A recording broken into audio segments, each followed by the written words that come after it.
Once upon a time, in a peaceful village nestled between rolling green hills, there lived a humble fisherman named Kwame.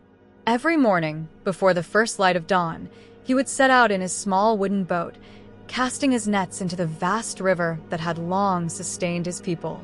Kwame was known for his kindness and hard work, though he had little to show for it besides his simple home and an unwavering spirit. One day, as he pulled up his net, expecting the usual catch, he was met with something extraordinary. Caught among the wriggling fish was a beautiful golden turtle, its shell glistening like the sun reflecting on water. The turtle's eyes, bright and wise, seemed to plead with him. "Please, kind fisherman," the turtle spoke in a gentle, melodic voice, "spare my life, and I shall grant you a wish." Kwame, startled but not unkind, quickly set the turtle free. He smiled and said, "I need no reward for doing what is right. Be free and live in peace."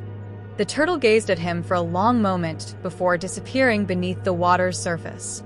Kwame thought nothing more of it and continued his work. But that night, as he lay on his mat, drifting to sleep, a strange golden light filled his small home. He sat up, startled, as the golden turtle appeared before him once more. "Because of your kindness, I shall grant you a gift," the turtle said. "Whenever you wish for something with a pure heart, it shall come true.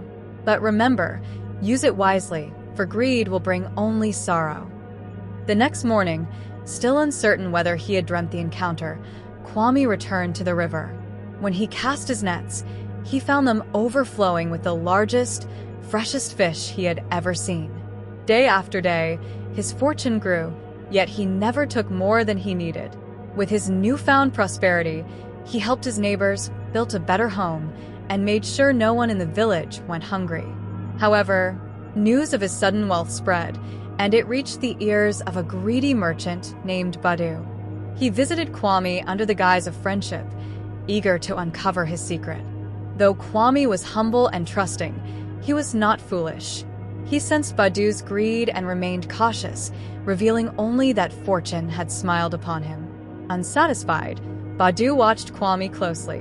One evening, he followed him to the river and witnessed the fisherman whisper a quiet wish before casting his net. When he saw the bountiful catch, Badu knew there was magic at play. Determined to claim it for himself, he waited until Kwame had left, then stood by the water and shouted, "O great turtle of fortune, grant me endless riches." But the river remained still. Furious, Badu grew impatient. He took a golden coin and tossed it into the river, demanding the turtle show itself. The waters stirred, and the golden turtle emerged. "Wealth alone does not bring happiness," it warned. "Greed will only lead to loss."